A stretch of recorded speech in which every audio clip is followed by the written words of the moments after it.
আমাদের অনন্য স্টোরি সকল প্রকার পার্ট গল্প দেখতে আমাদের চ্যানেলটি সাবস্ক্রাইব করে পাশে থাকা বেল আইকনটিতে ক্লিক করে অল নোটিফিকেশন অন করে দিন। না সোনা, এটা করা যাবে না। ওদের ফ্রেন্ড সার্কেল অনেক ডেঞ্জারাস, পরে আমাদের অনেক ক্ষতি করবে। তাহলে এখন কি করবে?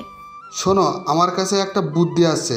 আমরা অন্য এলাকা থেকে গুন্ডা ভাড়া করে এনে মারি, তাহলে কেমন হয়? ও, তাইলে অনেক ভালো হয়। শোনো, যে সময় মারবে আমি ওদের সাথে থাকবো। আচ্ছা।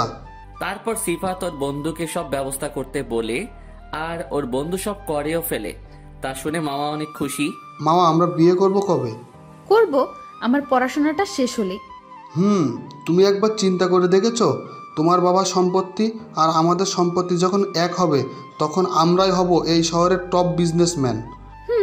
আচ্ছা, আমি এখন যাই, মা চিন্তা করবে। আচ্ছা যাও, আর বিকেলে ফোন দিলে চলে আসবে। তারপর মামা আচ্ছা বলেই বাসায় চলে গেল। আর এইদিকে আমার খাওয়া শেষ। এখন বল ভাই, তোর কি হয়েছে? কিছু না ভাইয়া, আমাকে একটু বাইরে যেতে দাও, ঘুরতে যাব।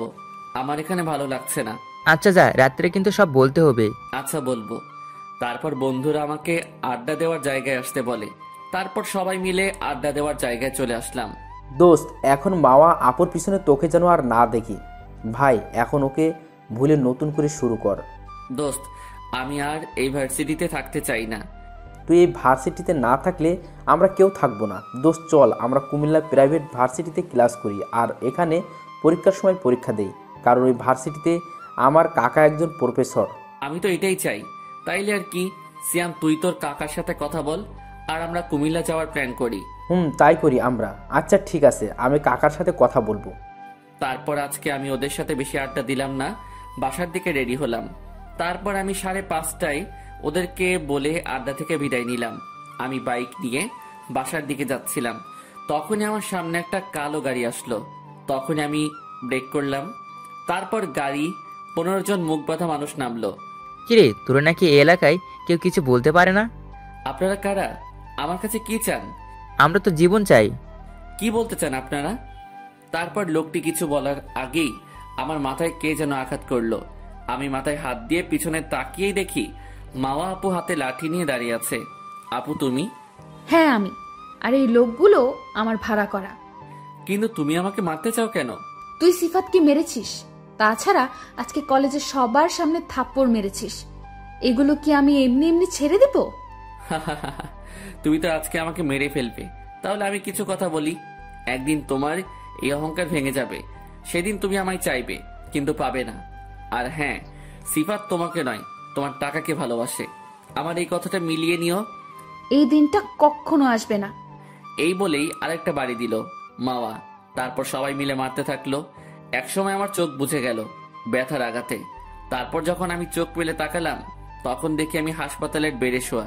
আমি নড়তে পারছিলাম না। আমার সারা শরীরে প্রচুর ব্যথা এবং হাতে পায়ে ব্যান্ডেজ। আমার জ্ঞান ফিরতে দেখে মা আমার কাছে এসে ডাক্তারকে ডাক দিল আর আমাকে ধরে কান্না করে দিল। ওইদিকে মায়ের ডাক শুনে ডাক্তার দৌড়ে কেবিনে আসলো। কি হয়েছে? আপনি এভাবে চিৎকার করছেন কেন? আমি কিছু বলতে পারলাম না, কথা বলতে কষ্ট হচ্ছে, তাই চুপ থাকলাম। ডাক্তার, আতিকের জ্ঞান ফিরেছে, এই দেখুন। তারপর ডাক্তার আমার দিকে তাকালো, তাকিয়ে দেখে সত্যি আমার জ্ঞান ফিরেছে। এই কথা শুনে আমার পরিবারের সবাই ভিতরে চলে এসেছে, সাথে মামা ও কাকা কাকিও এসেছে। তারপরও কি হয়েছে বাবা, তোর এই অবস্থা কি করে হলো? এটা শুনে আমি মামা আপুর দিকে তাকালাম, দেখি সে ভয়ে চুপসে গেছে। তাই আমি অনেক কষ্টে বললাম, একটা গাড়ির সাথে অ্যাক্সিডেন্ট করেছি। কিন্তু ডাক্তার তো বলল তোকে অনেকেই মিলে মেরেছে এবং মাথায় একটা জোরালো আঘাতও করেছে। ভাই বল, তুই কে? তোর গায়ে হাত দিয়েছি, আজই হবে ওর শেষ দিন। আরে আপনারা ওকে এভাবে চাপ দিবেন না, তাহলে ওর অনেক সমস্যা হবে। আগে একটু সুস্থ হোক, তারপর সব জানতে পারবেন। তারপর সবাই চুপ হয়ে গেল আর ডাক্তার আমাকে ঘুমের ইঞ্জেকশন দিল। আমি কিছুক্ষণ পর ঘুমিয়ে পড়লাম। আর অন্যদিকে মামা বাসায় গিয়ে ভাবে, আমি আতিককে মেরে কি ভালো করলাম? ছেলেটা তো আমাকে খুব ভালোবাসে, তাই ওকে মারার পরও ও আমার নাম বলল না। না, ওকে সরি বলতে হবে। তারপরের দিন সকালে আমার ঘুম ভাঙলো। তারপর আমার বন্ধুরা আসলো। ওরা অবশ্য কালকেও এসেছিল, কিন্তু আমার শরীরের অবস্থা দেখে কথা বলে নাই, তাই আজকে কথা বলতে এসেছে। ভাই কি অবস্থা তোর? এই তো এখন ভালো। আচ্ছা ভাই, সত্যি করে বল তো তোর কি হয়েছিল? কি রে বল, কি হয়েছিল তুই আমাদের বলবি না? ও বলবি না তাই তো? আগে বললেই তো হয়। তুই আমাদের তোর কাছের কেউ মনে করিস না। আরে ভাই রাগ করিস না, শোন তাহলে। তারপর আমি ওদেরকে আমাকে মারার ঘটনা বললাম। এটা শুনে তো ওরা রেগে আগুন। আমরা এখন মাওয়া আপুর বাসায় গিয়ে ওর বাবাকে বলবো। না থাক, তার দরকার নেই। ও ওর মতো ভালো থাকুক। আর তোরা যদি আমাকে কাছের কেউ মনে করে থাকিস তাহলে এই কথা কাউকে বলবি না। কিন্তু কেন? থাক না ভাই, আজ থেকে আর ওর সামনে যাওয়ার চেষ্টা করব না, আর ওর থেকে দূরে দূরে থাকবো। এখন থেকে জীবনটাকে এখন আমার মতন চালাবো। আচ্ছা ভাই, তবে আমরা সময় মতো এর সঠিক জবাব দেব। আচ্ছা ভাই। আর হ্যাঁ, আমরা এই ভার্সিটিতেই ক্লাস করব, কুমিল্লা যাব না। আচ্ছা তুই যা বলিস। তারপর হাসপাতাল থেকে পুরো 15 দিন ছাড়লো। আমি এখন অনেকটাই সুস্থ। এই কয়েকদিনে সবার সাথে ভালোভাবে কথা বলেছি, কিন্তু মামা আপু আমাকে কিছু বলতে চেয়েছে, আমি তার সুযোগ দেইনি। আমার সাথে কথা বলতে আসলে এড়িয়ে চলেছি। আজ আমি বাড়িতে, সবাই আমাকে নিয়ে ব্যস্ত। ভাবিরা তো আমার কোনো সময় কি লাগে তার জন্য সব সময় আমার আশেপাশে থাকে। রাতে ভাইয়ারা আর আব্বু এসেছে। বাবা, সেদিন তোর সাথে কি হয়েছিল এখন আমাদের বল। আরে বাবা, সেদিন আমার শরীর অসুস্থ ছিল আর আমি বাইক চালিয়ে আসছিলাম, তখন একটা গাড়ির সাথে ধাক্কা খেয়েছিলাম, তাই এই অবস্থা। ভাই তুই যেদিন অসুস্থ থাকবি সেদিন বাইক চালাবি না। আর ভাই তোর গায়ে যদি কেউ হাত তুলে থাকে তো আমাকে বল, দেখ আমি কি করি। আরে না ভাইয়া, আমি কি তাকে ছেড়ে দেব যে আমাকে মারবে? তারপর আমি তাকে আরো নানাভাবে বোঝালাম। তারপর তারা চলে গেল আর আমি ঘুমালাম। এরই মধ্যে চলে গেল আরো 20 দিন। হাত ও পায়ের ব্যান্ডেজ খোলা হয়েছে। আজকে আমি কলেজে যাব, তবে এখন আর আমি আগের মতো ফাইজলামও করি না, আগের থেকে ভদ্র হয়ে গিয়েছি। তারপরে সকালে কলেজে গেলাম। আমি অনেকদিন পর কলেজে যাব, তাই আমার বন্ধুরা চলে আসলো আমাদের বাসার সামনে। তারপর সবাই বাইক নিয়ে কলেজে গেলাম। কলেজের ভিতরে ঢোকার পর আমার বান্ধবীরা আসলো দেখা করতে। তারপর আড্ডা দিচ্ছি সবাই মিলে। সবাই কথা বললেও আমি চুপচাপ। আরে ভাই, তোর কি হয়েছে? এভাবে দেবদাস হয়ে আছিস কেন? মজা নিস, আর আমি এরকমই ভালো আছি। আরে নীলা, তুই এরকম কথা বলছিস কেন? জানিস ও মাওয়া আপুকে কতটা ভালোবাসতো, আর সেই ওকে এভাবে কষ্ট দিল। আরে বাদ দে ভাই, এসব কথা বলিস না প্লিজ। দেখো কতটা ডিপ্রেশনে আছে। প্লিজ আতিক ভাই, আগের মতো হয়ে যা। ভাই আমার এসব কথা ভালো লাগছে না, প্লিজ বাদ দে। তখনই মাওয়া আপু সেখানে আসলো। আতিক, এদিকে আয়, তোর সাথে আমার কথা আছে। বলুন, কি বলবেন? দেখ, আমি যা করেছি তার জন্য আমি দুঃখিত। আসলে সেদিনের অপমানের জন্য আমার মাথা খারাপ হয়ে গিয়েছিল। আচ্ছা ঠিক আছে, আর কিছু বলবেন আপনি? তুই আমার সাথে এভাবে কথা বলছিস কেন? দেখুন, আপনার সাথে কথা বলার আমার কোনো ইচ্ছে নাই, আর আপনি যা করেছেন আমি তাতে কিছু করিনি। শোন আমার কথা। থামিয়ে দিয়ে আপনি এখন যান, এই বলে চলে আসলাম তার কাছ থেকে। তারপর বন্ধুদের নিয়ে ক্লাসে গেলাম, ক্লাস করে বাসায় গেলাম।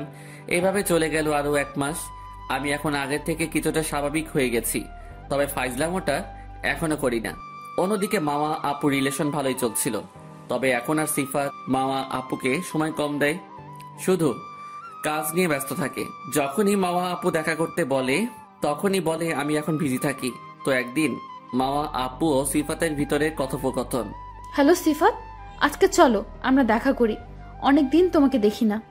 সরি মাওয়া জানু, আমার আজকে একটা কাজ আছে, তুমি অফিসে চলে এসো। এভাবে চলছিল।